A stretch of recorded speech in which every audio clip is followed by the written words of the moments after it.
On this episode of All Chill, No Shill, we're going to be chatting with Ed Mason, founder of Frogland, hardware man, the voice that everybody adores. Ed, thank you for coming on. Thank you for having me. I got to say, I've been looking forward to this episode quite a bit. So looking forward to seeing what we dig into. We were chatting a little bit before about the very early on experiences. What do you think you learned from your time doing property management in London? Location. It's a big part of it. It was interesting. I mean, London property is an interesting market when you consider it to the rest of the world. There's always demand for people who live in central London. I was based in Baker Street in Marylebone, so very, very dead centre, which meant the property boom was always prevalent. You know, there's always people looking to move in and spend money. The price of property was astronomical. Properties nearly sold themselves. It was just an easy matter of just being in an office and showing people bits and pieces, doing a bit of paperwork and getting some commission. So it wasn't entertaining. It paid the bills, but again, it was simply a job, something that I had to do to pay the bills. Yeah. Passion. Were you good at it? It wasn't too bad. I got by, put it that way. I feel like that first sales experience is always like really transformative as far as the way that you look at the world. I don't know if it was for you. I know it was for me. Yes and no to some extent. I mean, as I said, when you're selling something that everyone wants, it's a very easy sell to make. In central London, there's very few good properties around. And again, if you're nice to people and you can sort of show you understand what you're doing, then generally you get the good listings, you get good clients, you get good contacts. And again, the property sold themselves. It was literally just me sort of showing people around. It was an easy job, but it wasn't fun. I had to deal with some despicable people. It wasn't really my vibe, so to speak. Technology had really always been my passion and what I'd enjoyed doing the most. So, what was it that held you back from jumping straight into technology? Again, it was really just, I suppose, security. More than anything, the ability to be able to afford to live in central London and to be able to do the things that sort of young guys want to be able to do when they're growing up is not a cheap place to live. Ultimately, to pay for the debauchery, you always had to have a job. And my technology passion was a hobby at that point. It wasn't something I was focusing on full time. It was something I dabbled with in the evenings and weekends. And it was really always stemming from gaming, because I've been a big gamer from forever, really. Jobs were effectively ways for me to pay for my gadgets and have fun gaming and do the things I wanted to do in London as a teenager. Gotcha. So, what was your first? What was the first challenging task that was really entertaining? Oh, good question. So there was a bit of a hunt for technology. So again, I started in 3D gaming back in about 2009, built some 3D injection drivers that would effectively allow us to play any traditional two-dimensional game, PC game in stereoscopic 3D on a 3D TV, if you have the right hardware. And it was fun, but the only issue was, it's limited. There's a whole bunch of issues of size of applications, quality of computing needed to stream. It was fun, but it wasn't good enough to be mass adopted. And so I started looking into what was going to come next, what was going to come after sort of 3D gaming itself. And the notion of cloud gaming back in 2009, 2010 was beginning to pop up. And that was something I found really, really fascinating. But from a 3D gaming perspective, it was infeasible. Due to the nature of how cloud gaming works, effectively pixel streaming a screen from a remote server to your local machine was only just achievable at sort of 30 frames at 720p. But when you want to do things in 3D, you need to double the frame rate, so you need to effectively double the bandwidth, and it just wasn't a streamlined way to do that. But I managed to track down some really cool tech that had spun out of DARPA that managed to get a license to that would allow us to do some really, really funky stuff. Effectively tricking our operating system into thinking you had a whole game installed and running that game locally as though it was natively installed rather than pulling pixels down from a server. And that allowed us to do some 3D cloud gaming. And that set me down a very different path because around 2012, which is sort of the challenge that we had to overcome of how we could take some enterprise-based software and get it working on gaming, to deliver games like Skyrim off of a mobile phone hotspot in sort of, 128 megabytes, can get Skyrim up and running. And it's something we managed to show off at conferences all around the place. It was cool, but then VR started to become a thing. And I heard of a chap called Palmer Luckey who was sort of perusing a forum called Meant to Be Seen 3D. Sort of a great little forum for emerging visual technology. And I managed to reach out to him and explain that I had access to some very cool tech that would enable cloud gaming for virtual reality. Because again, VR cloud gaming had the same limitations of frame rate, of bandwidth, of latency. And this notion of local rendering and cloud delivery was the tipping point. I felt that cloud gaming would really lend itself very well to virtual reality.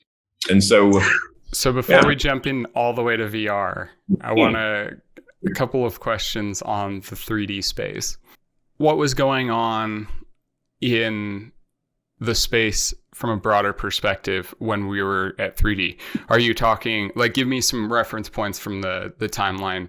Where was it in relationship to like Avatar? Are we talking the what is it, the polarized 3D glasses where you're seeing part of the image with one eye, part of the image with the other eye? Where are we? Yeah. It's around 2009, 2010. Avatar had come out. It was the only really good 3D movie out there. You had Polar Express. You had a bunch of other movies that were out as well. But generally, there was a severe lack of content, which is what led me to try and find a way to be able to play sort of traditional PC games in stereo VR. We built it to work for both active and passive displays. So effectively, your active glasses, the heavier glasses with batteries in, like the Samsung TVs would have, that would flicker on and off, as well as the sort of the passive polarized lenses. As well as NVIDIA's technology, they had something called 3D Vision Live, which is a really cool little gadget that you plug into your monitor if it had a high enough refresh rate, and put some NVIDIA branded glasses on, and then be able to play sort of some PC games in VR as well. So this was over the course of about 2009 to about 2011, about. Do you think that 3D hit its maturity and then moved on to VR? Or do you think that was there restrictions? What held it back as far as the technology? It's a great question. And one of the reasons why I was drawn so quickly to Web3 is because with 3D, with VR, it was technology created by hardware manufacturers and pushed to consumers without content. And so that is, again, it's an uphill battle because you need good content to be able to sell good technology. You can have the best tech in the world without good enough content to support it. No one's going to play it. So this whole idea of really 3D's never really gone into the home, in my opinion. They were fine for a niche sort of set of gamers, let's say, but ultimately people, they're reluctant enough to wear glasses inside a movie theater rather than actually inside the comfort of their own home. So it was a cool development in technology, but it wasn't good enough for mass adoption. But ultimately, you had the TV manufacturers pushing it down to the people who needed to buy their TVs. And so ultimately, it was a shame because the content, it was very expensive to produce good 3D content. You could convert content, and some better than others, but ultimately you can always tell the difference between native and converted 3D. So it was, I think, a really lack of content that was a big hold up for both virtual reality as well as 3D initially. Okay. Do you think there'll be a second wave of 3D now that there's a lot more with like Unreal Engine coming out with, like, I feel like a holdup for me, at least with 3D, was it looked like a painted background.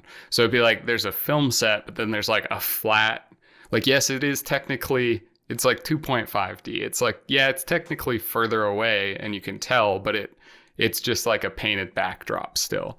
Do you think that the whole entire rendered out worlds will bring back to that? Or do you think it will, do you think it will jump straight to VR? Or do you think it will end up still having that stop between us going from flat screens to immersive?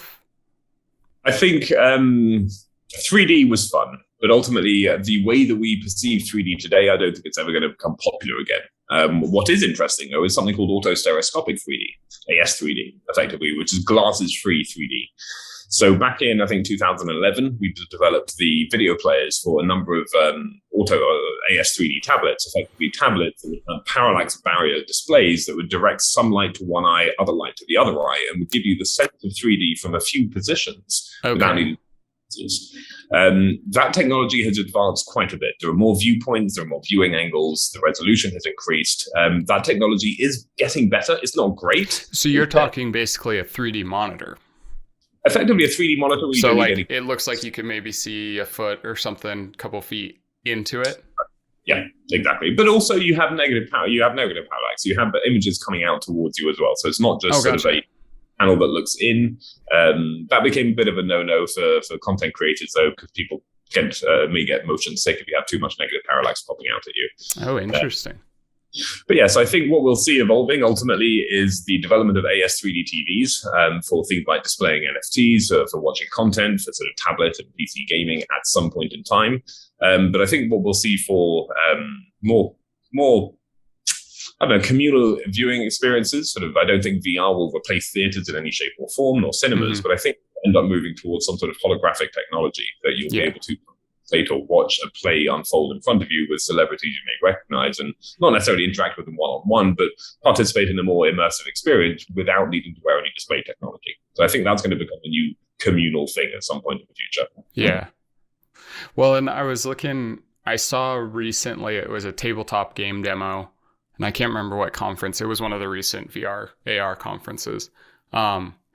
And that starts to be interesting, where you're playing with, kind of an AR situation. That one was interesting because it was, the glasses actually had projectors in them.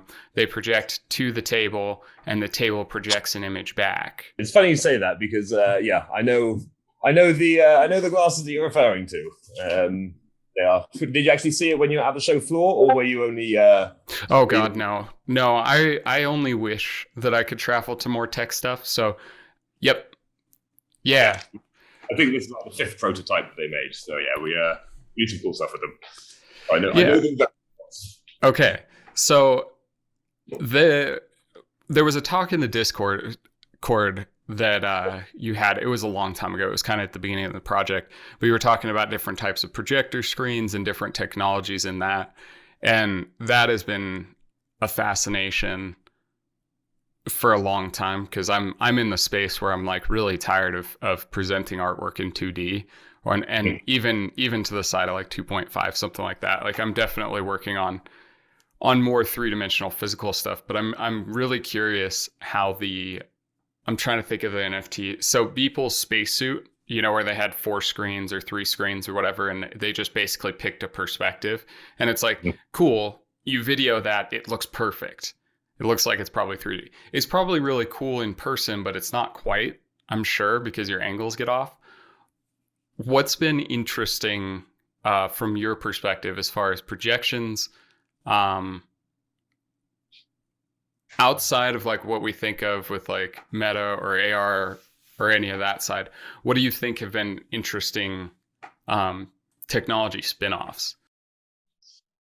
So, I mean, it's funny because those glasses that you're talking about, they are my favorite augmented reality technology I've ever played with.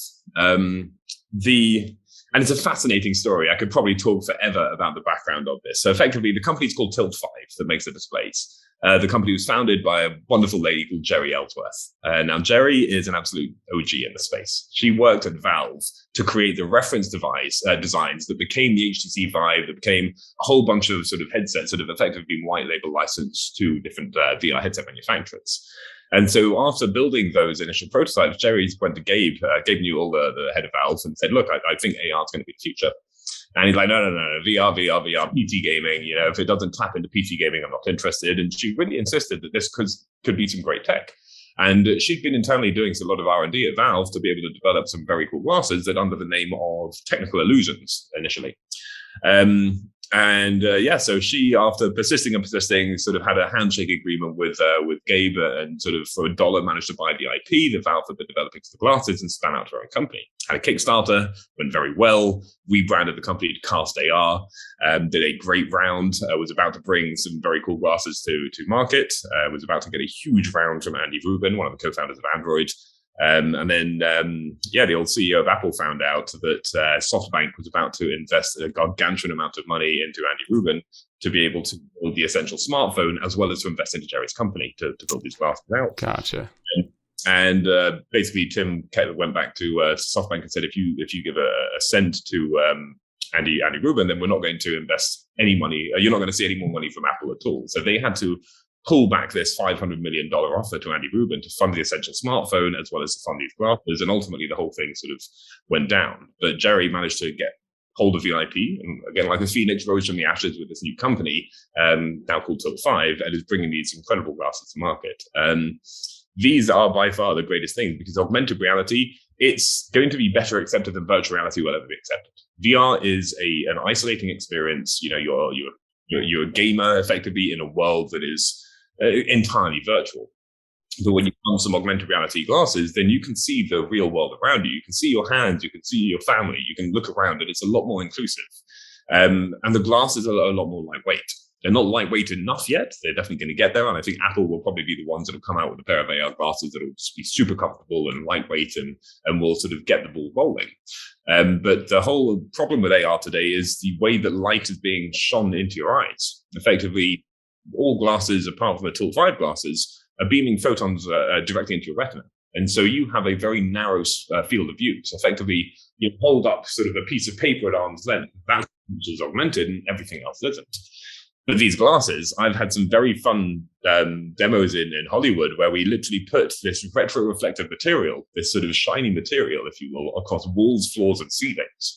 And due to the positioning of the projectors inside these glasses, the light comes down, reflects off of the sort of 45-degree angle screen onto the reflective material, which is covered with microscopic beads of glass that then shines light back into your pupil from the position of origin. So you have this field of view that's as wide as the amount of material that you have in front of you. And it's just so much more immersive. It's so much more enjoyable. And it's just, it's that middle ground between virtual and augmented reality where you have that high field of view, but you also have lightweight glasses and you can still see your hands and see other people in the room. Have they made an entire room yet? So that's not on their roadmap. It does technically work. We dabble with demos with it, but really Jerry and Tool 5 are focusing on tabletop gaming. Sure. Primarily. That's where I feel like working with artists could always be fun. Is like, no, this is not a commercial thing. This is just a installation of sorts. Okay. But so I'm curious. So there was an architectural project, and I can't remember if it was done in collaboration. I think it was an art like. And there's a certain type of architects that like go to that level of sort of being artists in their work. But they did a super reflective bridge that flashed and lit up as cars drove by. And I wonder if it's the same or at least a similar material as that, because you've hit the nail on the head there. Okay. This is exactly the same material as the high vis vests, as your railway signs. These are effectively photoreflective place signs that just have very, very reflective material that just bounces light back directly from the point of camera. Yeah, exactly the same material. So last question on this, and then we can get back to stuff. So does it work better in the dark? Yes, okay. It does. That's what I figured. You are still projecting light effectively. So using it outside in the daytime wouldn't be as good of an experience as using it indoors effectively. Yeah. There was an old magician's illusion to make things disappear. And basically what you do is you overpower the light coming towards the audience versus the light that's going on the object. And it essentially renders it invisible, which is, it's a very interesting little trick of the eyes. You're not going to get shot by the Magician's Guild for revealing that. No. Although I'm like, a reflective skin would be a pretty dope little power. I've often thought having a suit made out of that retro-reflective material would be very cool. So it's sort of this floating head as you walk through these large room setups, but never done it. Not yet, anyway. Maybe there'll be a renaissance when everybody has too much money to even worry about, and we can just be like, all right, I'm building a reflective room. Who wants to come and do weird experiments? The beauty is this retro-reflective material is incredibly cheap. I mean, I think I was ordering it for like $1 a square meter when I was kitting these places out. So it's affordable stuff. It's not like very expensive material. Yeah. I wonder, so I'm always kind of looking for stuff like that, mainly because I'm messing around a lot with like miniature solar lights at the moment. But I've always been really curious about the ability for AR art to have that, like, they show it in commercials or in like, rendered out demos, but I don't think we have real great, like, oh, you could walk up to it and it was made for AR art yet. And maybe they do in LA. It's not in my area of the world, that's for sure. In my mind, you've got to look at what's the limiting factor here. It's the technology used to consume AR art, because people say AR is holding your phone up, but that's pass through. Pass through. That's not true augmented reality. Mm-hmm. We don't yet have the display technology that's commonplace enough for people to have good AR experiences. The main issue is headsets are too heavy. Effectively, what companies are currently doing, which in my opinion is wrong, is they put way too much compute power into the displays. So you end up with these very weighty headsets that will last 15 to 20 minutes before the experience either gets degraded or it just lacks immersion, and it's not streamlined enough.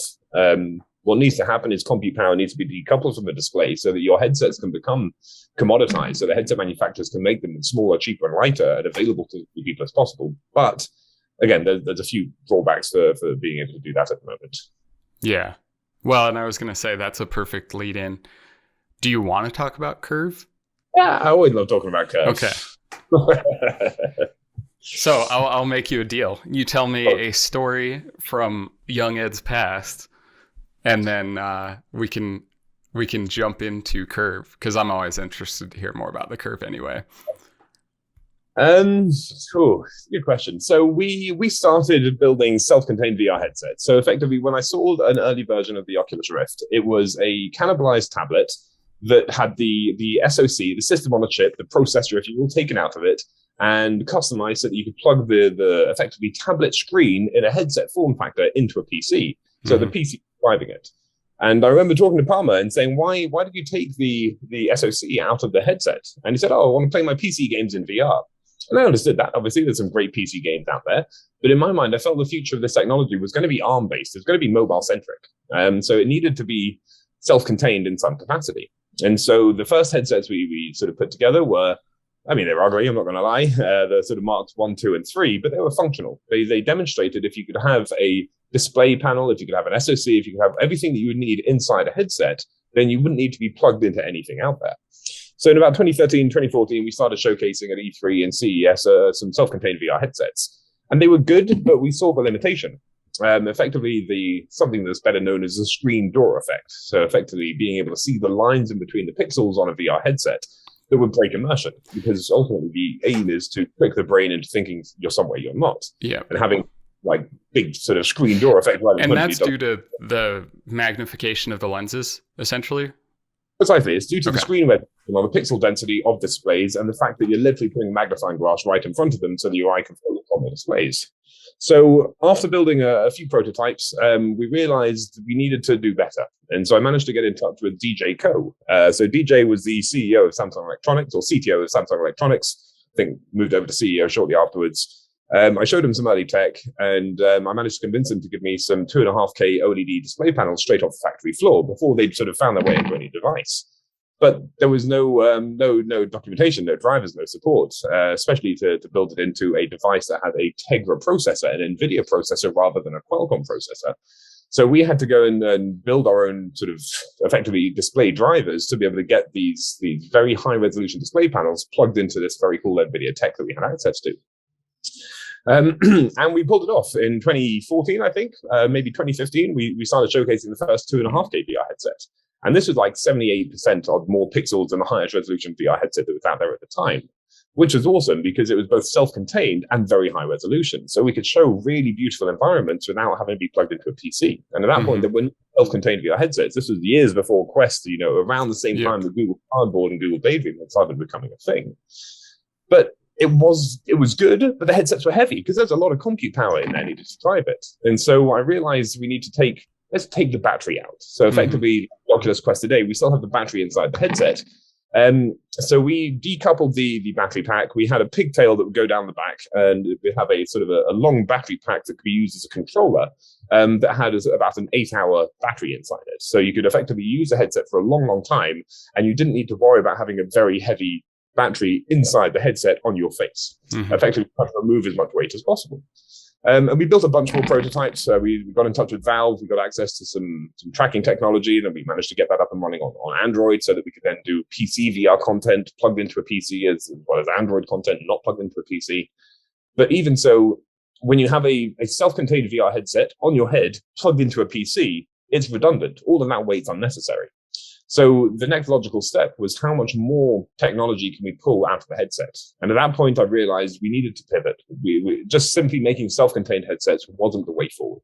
And instead, that's when the idea of Curve came to be, which is how can we decouple everything from the display? How can we make a supercomputer effectively that could sit on your hip or sit somewhere on your person and could power whatever headset you want to plug into it, rather than simply being sort of hardwired into one headset.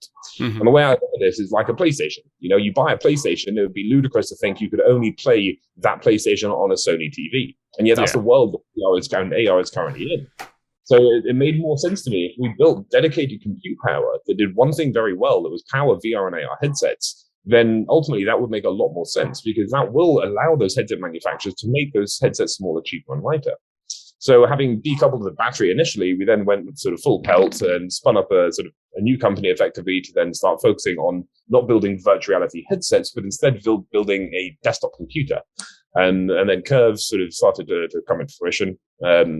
Managed to travel around the world and meet some very cool people and start showcasing what we're building. People like Charlie Lee, the founder of Litecoin, who's a big gamer, big Dragon Ball fan, a big hero of mine, sort of saw what we were doing, really loved it, and offered a lot of advice and support. And then managed to do a whole bunch of sort of work behind the scenes, trying to position this device as a Web3 games console, effectively realizing that the content is paramount, but also the display technology that you get to play it on and the experience in general. And that all of these things that were currently lacking. But then Web3 happened. And all of a sudden, I saw this new possibility emerging of developing content, of focusing on Web3, of empowering artists and content creators, and everything that we're now seeing unfold in the Web3 world.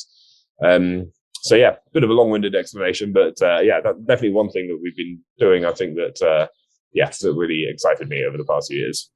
Good.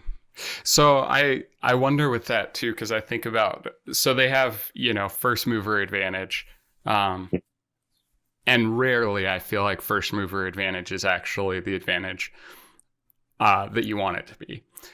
So, because I originally, now that you've said it through completely, I was thinking originally that it's like, oh, okay, so this is going to be a first mover advantage for Web3 type situation, which not to say that they can't succeed, but you're paving the road that is then really easy for somebody with a ton of money to come and just, oh, cool, we're going to walk down your path and then stomp on you once we catch up.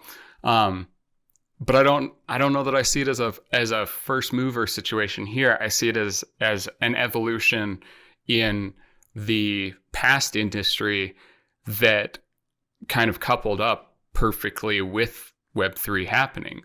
Mm-hmm. Yeah, I agree. I mean, it's just fortunate that we just happened to be doing the right thing for a decade before Web3 kicked off. Overnight success. That's how it works, right? There we go. But this whole idea of, yes, people with more money can always come in and copy what you're doing. And I've literally been a part of that world from day one. I mean, I think it was 2013, Google reached out saying, we love what you're doing. What do you need from us to make Android a better operating system for virtual reality? Sent them across a wish list, and sure enough, shortly afterwards, we had Google Cardboard and Google Daydream spun out. But they commercialized products that I realized would be short-lived, because ultimately they have what was needed for a consumer product, which is why we never went past prototyping for that specific device. And we worked with LG, and we literally made a phone in a case-based device that would allow you to literally plug an LG into a special case, put it on your face, and then you'd have effectively a VR experience. But it wasn't good enough. And so that's why, again, we went back for screen resolution, we went back for horsepower, we went back for 6 degree of freedom tracking.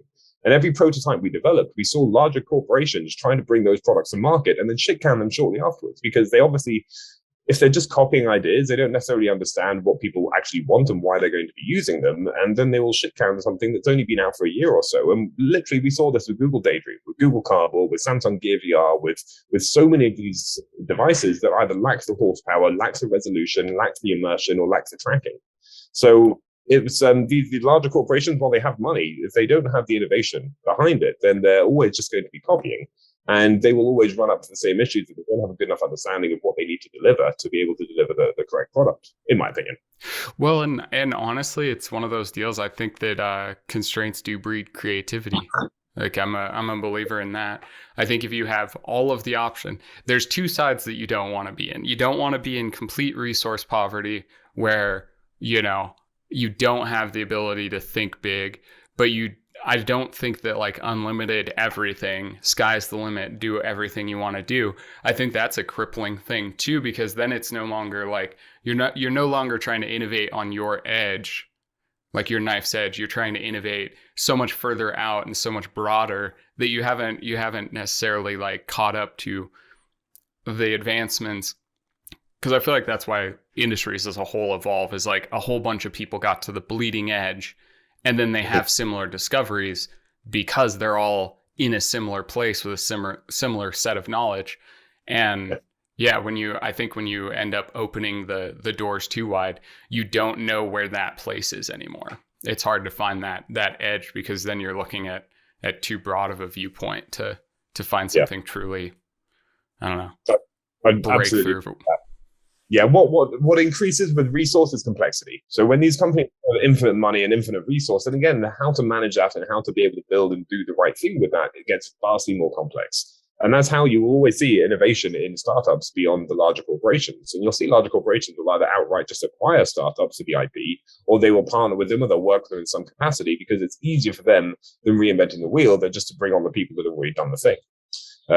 So it's a fascinating space, the emerging technology world, because ultimately everyone's always on the same playing field. When something is new, no one understands it. And it gives everyone the same opportunity to start learning about an emerging technology and then become a pioneer, so to speak, in that space. Because, as you say, we'll all connect the same dots, we'll all find the same patterns when presented with the same information. It's just who gets there first and who can actually execute on it. Yeah. So how do you end up figuring out what resonates with people? Because in a way, what a lot of you're talking about there is teaching people about emerging tech. And that also means that you've got to figure out what they like, what they hear and click with quickly, what gets them excited, and then what like puts their head in the right spot to visualize, past what currently exists. What insights do you have there? I mean, looking at everything as a consumer, I think is so important. Sort of realizing that everyone who's going to be buying and using this technology won't necessarily be engineers or developers; they will be consumers. And I have been a consumer my entire life. I've been a gamer my entire life. I know what I find exciting and enjoyable and what I don't.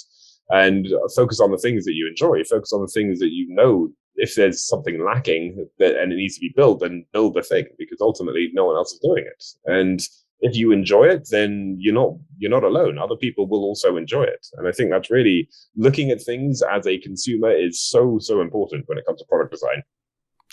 Yeah, that's anytime that I have a build that I really am proud of, it's because I wanted to build something. I looked on the internet and could not find anything, and then was like, okay, well, I guess I'm going to like the commercial garage store and getting commercial hardware and hacking it all together.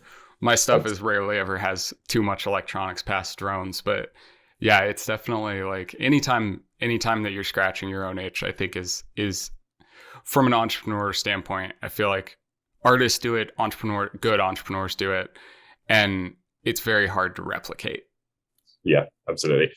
It is. And again, it's living and breathing. I mean, it's literally, I would be terrified to tell you how many hours I probably spend in front of a computer screen playing on games. It would be, shocking if I could actually get an hour count on that. So I'm not going to look. I'd be terrified. Oh, but yeah. When you live and breathe it so much, then you immediately start realizing what's lacking and how it could be made better, or how an experience could be more enjoyable, or what could be lacking. And this is why, again, Web3 is so wonderful, because to be able to build with a community, it's not just you and your ideas of what you think needs to be done, because you can talk to an entire community of like-minded people who also want to do the same thing, which is have fun, develop, do cool things before other people.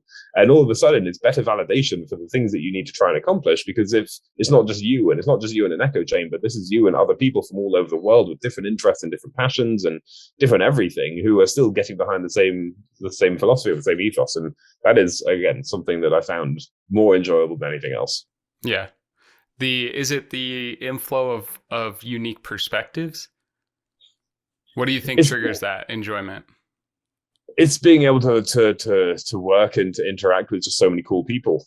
I mean, it's so the VR space in 2014 was awesome, and it was interesting, but ultimately it was technology again being made by hardware companies, being forced to nerds who love technology, not to content creators.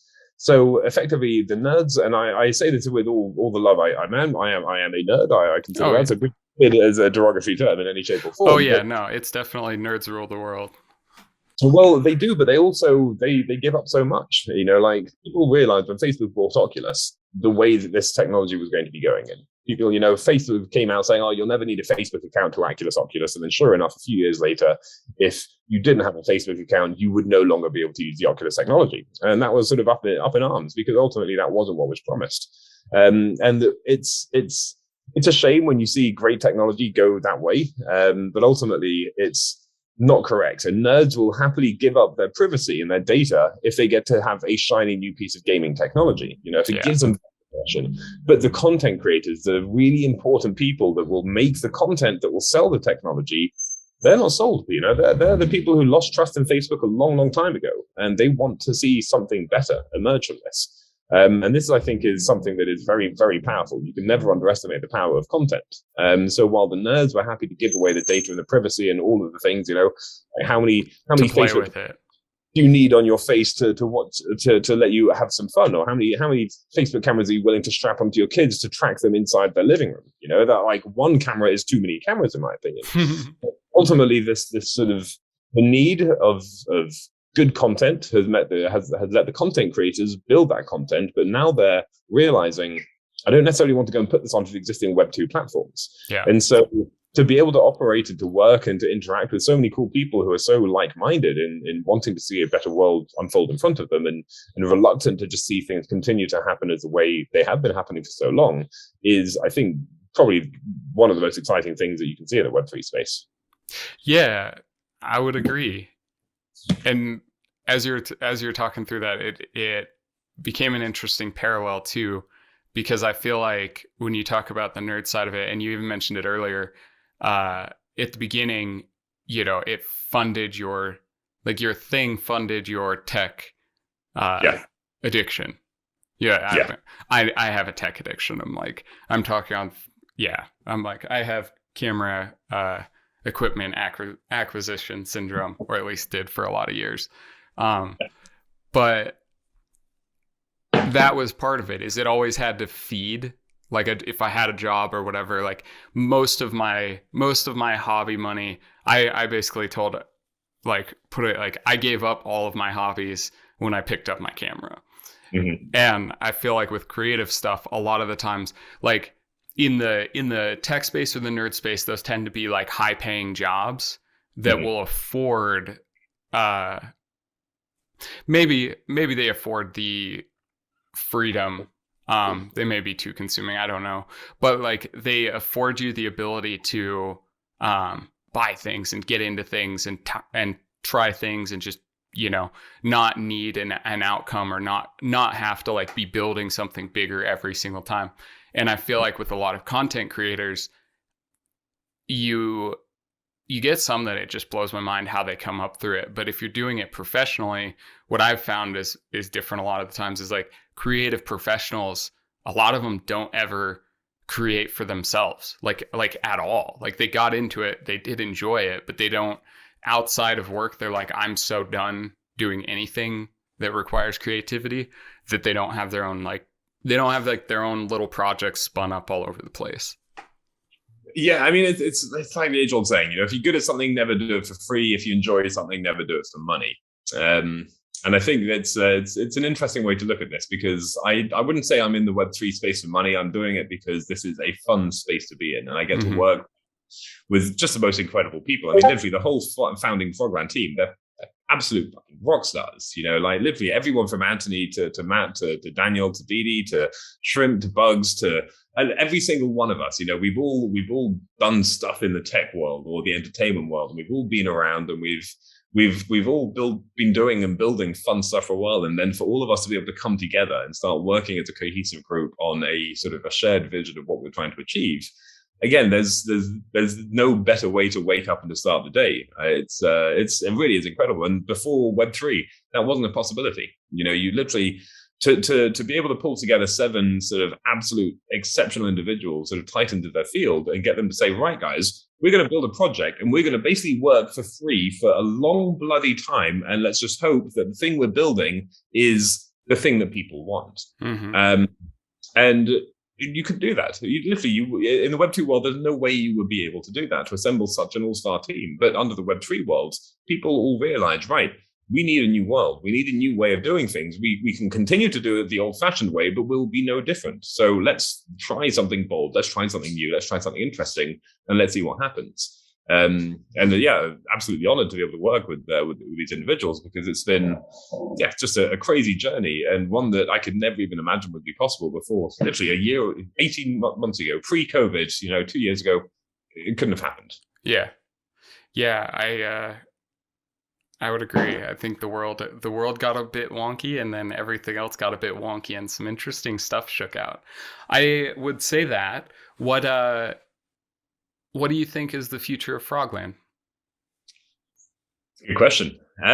So the future of Frogland, I think, short of saying world domination or metaverse domination, is continue to be the cool kids club, so to speak, the place for content creators to be able to come and hang out and contribute and build and develop and showcase in a way that is more inclusive, that is more enjoyable, that is more immersive, that is more cross-platform, that is more cross-chain, that really encapsulates the epitome of what this space is introducing. Yeah. So I would like us to continue to be at the forefront of innovation, to continue to push the boundaries of what is possible, both in the gaming world, in the Web3 world, in the technology world, and focus on allowing those artists and those content creators to become the people that they really, really want to be. Mm-hmm. So from the technical level, I think the direction we need to go in is continue to build out these overarching standards, these tools that developers already know and love and understand how to use, and simply start building this interoperable version of the metaverse that everyone is hoping and expecting, but the world that we don't presently have. We have these metaverses, so to speak. The miniverse. Yeah, exactly. So we need to move away from these walled gardens, from these ecosystems built on different platforms, and we need unified standards for developers to embrace, so that we can start having, for lack of a better word, the new HTTP. The new version of an interoperable space that allows people to traverse from one space to another without having to exit out of applications entirely and load up new applications and swap wallets and do all of the stuff that they currently have to do. Mm-hmm. And so I think Frogland will be the metaverse to be able to pull that off. Well, fantastic. I think I had a set of questions for you. I'm pretty sure that I wrote up. The worst of all of them was, I guess I have to set up the image for this, because otherwise I'm going to just seem like a jerk. So this is me playing devil's advocate or just naysayer. So salamanders are better than frogs, and it's clear. Convince me otherwise, Snoop. There's only one thing I need to say. Those slimy salamanders, they have tails. Us Frogland folk, we're a better breed, a better caliber of amphibian, I like to say. You can't trust those salamanders. I gotta say, they're sneaky, they're underhanded, they're slimy. The amount of hassle they gave Shrimp firsthand by stealing that map and tearing it up. I've heard what sort of shenanigans they've been getting up to in the FRPGs as well. I gotta say, you just gotta watch out. They're not the right kind of Notorious. They're sneaky, slimy salamanders. That's all I'm. They are not honorable salamanders. Yeah. So, okay. Going along that same line of thought here. NFTs are useless. They're a waste of money. And anybody that is participating in them is simply insane. Convince me otherwise. It's a good question. Ultimately, NFTs are technology. They're not just JPEGs. There's so much more to what this technology can do. So to say NFTs are useless, it shows to me that you don't understand what NFTs are. So the age-old example, and I hate to beat a fucking dead horse here, but people look at games like Fortnite. You go back in the gaming world 20 years, and to say that, hey, we're going to start releasing bits and pieces and sell things to people inside a game to say that's popular is ludicrous. And yet now Epic makes $300 million every month based on skin sales alone. It's outrageous, but it's something we've all become accustomed to. We all understand. We use it as a way to flex, to show off what we've been doing, either by way of achievements we may have accomplished in a game or assets we may have purchased. And the gamers will realize this soon, because the gamers, they're a very powerful group. They are admittedly somewhat reluctant to embrace new technology. They were reluctant to embrace virtual reality when it came out, just as they're presently being reluctant to embrace NFTs. But you got to ask why. And to me, it's because the way they've been treated for the past 10, 15 years. If we remember when games consoles first came out, it was because it was fiddly to set up games on a PC. It could be done, but it wasn't easy. So simply the idea of having a device that you just plugged a cartridge in and played a game with no setup, with no friction, that's awesome. But time moved on. Consoles effectively became branded PCs with the same friction PCs have, and games started becoming more extractive with microtransactions and DLC. So gamers have seen emerging technology as a thing that screwed them time and time again. So when all of a sudden you see these things called NFTs pop up, and all of a sudden there are companies like Team 17 and Activision and Blizzard and these larger corporations who have been very extractive for quite some time say, hey, we're going to adopt NFTs. It's understandable that the gamers are going to say, oh, well, fuck me, this is just another way for them to extract more money out of us, because they haven't been educated. They don't understand what it is. If Fortnite were to come out and say, right, guys, we're going to be selling a new kind of skin, a skin that when you sell it, you get to own in something that's not connected to the Epic app, the Epic Game Store. And God forbid, if Epic ever went out of business or Fortnite was not going to be continued to be built or developed any further, these skins would remain in your ownership. And as and when some new application came out that supported that standard of skin or model that you purchased, it would be playable in an entirely new game without you having to buy it. And guess what? That skin you bought in the very early days of Fortnite, we only made 500 of them, and now it's 10 years later, that thing could be worth more money than you presently paid for it, and you still retain the ownership of it. If gamers had that explained to them in that regard, I think they would look at NFTs much, much differently than, hey, this is a picture of an ape that's worth hundreds of thousands of dollars that you could have bought, but you didn't. Mm-hmm. So people, I think, need to be educated with all things with technology. And the gamers have had, I think, the short end of the stick for quite some time when it comes to emerging tech. So they're naturally distrustful of it. So as and when people realize, okay, hang on a minute, this isn't just giving more money to the sort of the loot box people. This is, in fact, a way that I can benefit personally. I think we're going to see a level of mass adoption unlike anything we've seen in this space before. Because the games world, it's bigger than the movie industry, the music industry, and the streaming services industry combined. There is a gargantuan amount of money there. There's incredible content out there. And it can all benefit from using this technology as and when the developers realize how to integrate it, because the gamers will never accept it until they get good content. And that's one of the reasons why we picked the game development studio we're working with at Frogland, was because they're very good at making good games. They made PlayStation Home and Wipeout and The Getaway and VR content and all sorts of very fun content. And we felt that was important because having fun in a metaverse is the stickiness. It'll be the reason why metaverse experiences will survive bear runs and will prosper their own bull runs, is because there's reasons for people to go in there for community, for engagement. So those people that think NFTs are useless, they simply don't understand what it is, and you can't knock them for that because they haven't taken the time or had the inclination to figure out what NFTs are yet. Yeah, and I think that's always it's interesting, the adoption curve on stuff. I try to be forward leaning. Didi had mentioned the dynamic NFTs. Mm-hmm. Do you know much about those, and can you educate me more on it? A thing or two about them. Effectively, imagine you have an NFT that could update according to a change in state in something somewhere. So, for instance, imagine you had, let's say, a subscription with the New York Times, for lack of a better word. You could purchase an NFT of the New York Times, and then every day the New York Times would effectively push an update to the metadata, push an update to IPFS, and change that image so that every day you get a new newspaper based on that same NFT. This would be one example of how a dynamic NFT could be used. Effectively being able to update what you can see based on occurrences that would happen inside either a metaverse or inside a real life application. Okay. Do you see an application past? So pulling out of consumer brain for a moment, do you see applications for that past a utility-based situation?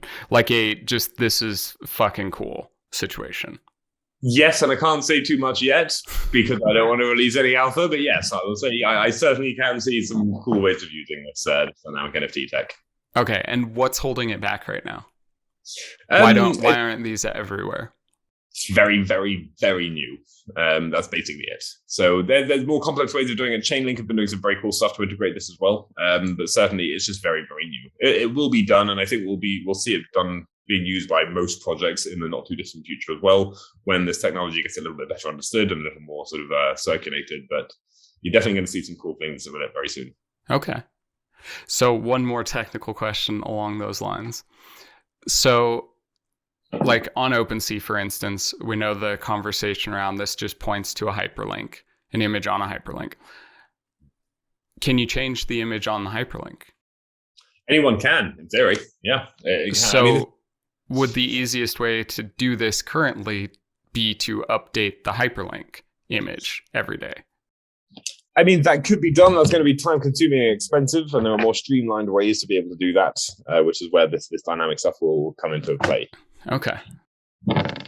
So that helps me because that shows what problem it's actually solving, or like what thing it's making more efficient.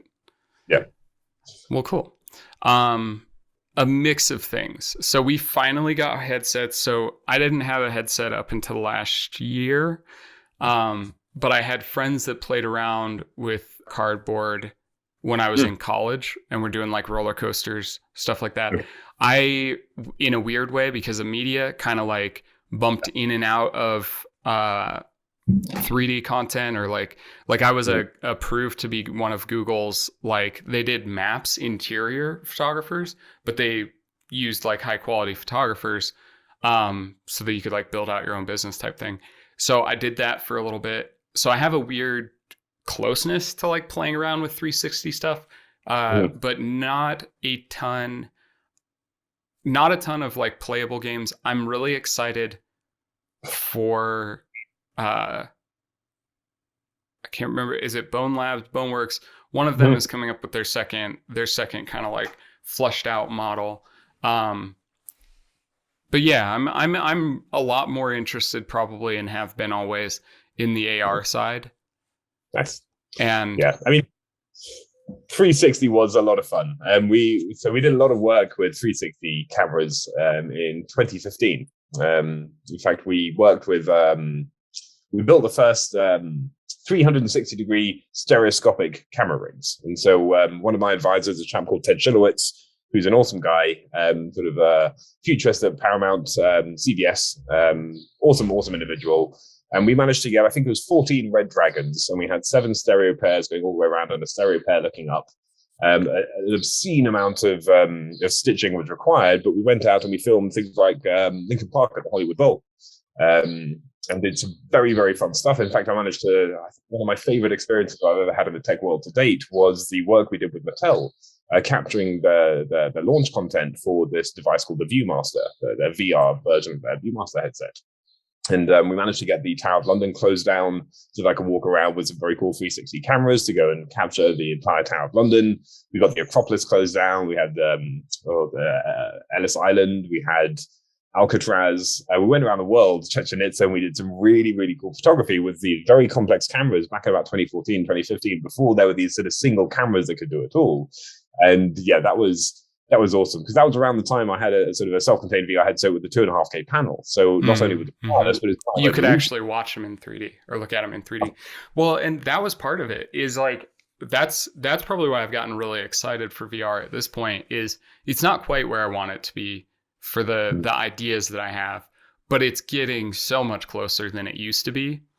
And the only thing that really scares me or like holds me back at this point is I know that I can't do the coding side. Like I have concepts and stuff that I would like to play with as a like content creator, but I'm put into a space where I can no longer operate like within my own skill set. But you can find those people in Web3. Those people are Yeah. around. They're looking for the content creators and the people that know how to do what you can do so they can do what they can do. So literally, it's collaboration is the key here.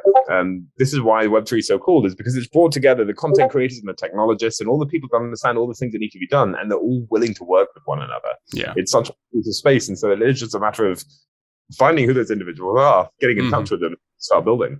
Yep. And that's what I've been probably the most excited about. Honestly, like I've kind of mentioned it with everybody, but so we have seasonal depression. It's Montana, so we have our full-blown seasons. And winters are always tough. Like if you're not snowboarding every weekend, like that's why people are talking about their giant racked up ski. I skied X amount of days. I'm like, cool. You avoided depression for 48 days this winter. Good job on. But that's because it's kind of universal. The days are tiny. It's dark when you get to work. But Frogland has been a really fun kind of break from that in a time when it, like if I think back and I'm like, okay, coming out of COVID, it would have been really, really challenging if I hadn't bumped into the Frogland community. Like that would have been a whole different winter this year. I couldn't even imagine what this year would have been like without Frogland. Honestly, it's been such a change of pace and such a nice change. Again, from 10 years raising money for hardware in Silicon Valley and in the Web 2 world, it's fucking brutal. It needs to be done because that's the only way you can pay for innovation. But it wasn't a fun or enjoyable or a pleasant experience. And every year, half of my year was taken up with VC meetings and investor meetings and pitches and business plan preparation and all of the things that was not really building and not really innovating, not doing anything needed. But you had to do it, otherwise do the fun stuff. And this is the first time that we've been able to build literally for over a year now without needing to rely on the old-fashioned way.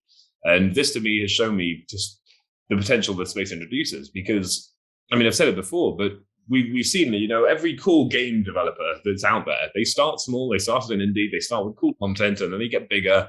And then all of a sudden they start bringing in the VCs and they start bringing in the shareholders, and all of a sudden the dynamic changes. And every time they do a round, they're losing more control, they're diluting their equity, they're diluting their vision. And ultimately it gets whittled down until the original founding team only have a very small amount of the company, and the vast majority of the control is in the hands of those VCs.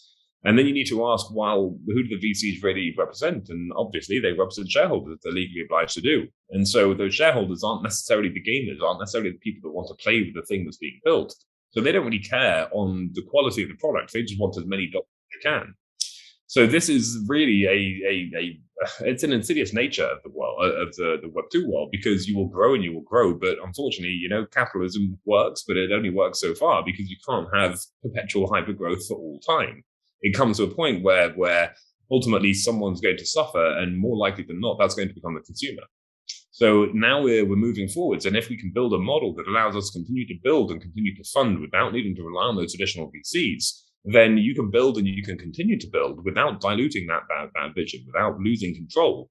And the way I hope that we're going to see Frogland unroll over the next 5 to 10 years is to continue to grow as a hyper-growth Silicon Valley-esque company, so to speak, but instead not having to go through the pitfalls that these Web 2 companies have had to go down.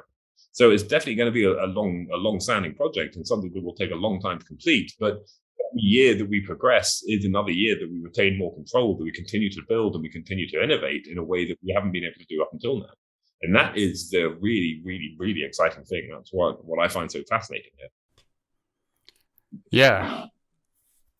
I'd have to agree with there. I think we always kind of had a long-term mindset, mainly because I'm like, you got to be realistic about how much time goes into projects and how much time goes into stuff. Because you'll get frustrated. It's insane that they can put out a series 1 year after another year, and that requires 3-4 months of just straight filming and then sending it off to like a giant room of people to chop it and put it together. And it's like, the technology has allowed that to not be, a 3-year movie making process for 1 hour, but it's allowed it to be, an 8 or 10 episode, really high quality, like TV show. But that still is a ton of infrastructure. It's still a ton going into all of that. Do you see, do you guys see you shifting more towards that entertainment space, or are you guys seeing any new avenues that are opening up to Frogland as like the project develops? Absolutely. I mean, look, when we started, this was it was an art project. You know, it was cool art, and it was the dream of what we want to build. And then we managed to build what we started with. And now all of a sudden, what we have is effectively a platform that artists will be able to come and showcase their artwork. The musicians will be able to come and play audio inside this metaverse.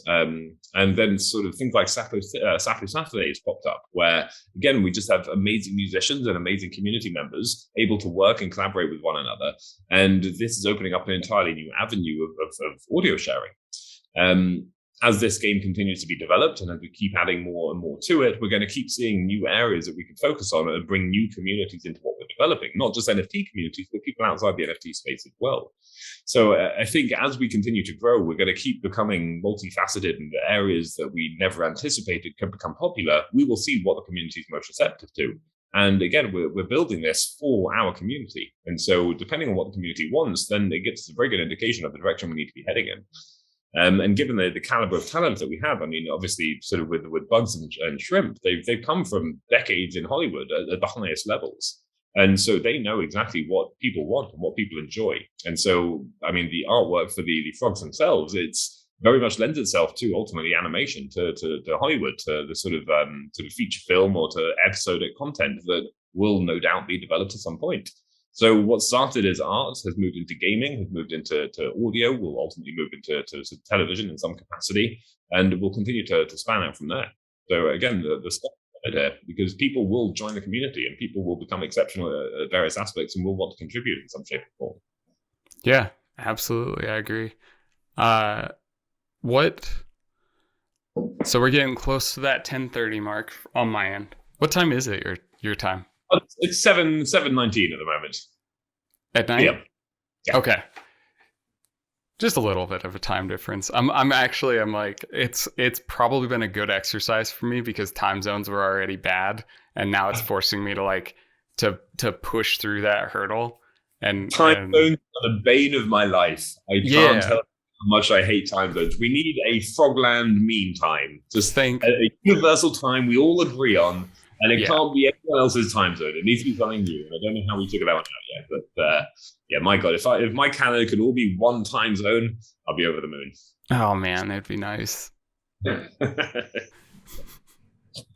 Yes, I was commenting on your wonderful backdrop. I got to say, I love this Ribbit wall. This is from AMP. I need to figure out a way to like give him credit. I wish he would have signed it or something. You really should have. Yeah. Yeah, I try to end up like dropping a comment when I use it, but I got to figure out a way to like just put him on. And I haven't heard from him recently, so I'm not sure what he's up to. Great background. You've done well. Yeah, I agree. I loved him. He did 2 of them, and they're both great. So we're wrapping up. Is there anything that you want to say to the community? You got a couple of minutes, and we can throw the Shill out the window side of things. Go for it. You've got no rules. Well, I would say if this is the first time you're getting familiar with what we're doing at Frogland, jump into Discord, of course, frogland.io. We really have built this project to allow people to do research, to find out, to do their due diligence. And we would urge you to look into what we're doing. Because every member of the team has been doxed. They are professionals. They know what they're doing. We've been around various aspects of technology or entertainment or Web3 for quite some time. And we really want this project to be seen as a new way of operating the Web3 space. What started out last September has moved forwards. We've been building endlessly since then, and we're really excited about what's going to come next. And again, this is going to be a project that will, I do believe, stand the test of time. So if there's anyone out there that wants more information, frogland.io, come into the Discord, come be a member of the community, and come and have some fun with us. Well, I could not end it in a better way. I appreciate it. Thanks for coming on, Snoop. Thanks so much. Catch you later.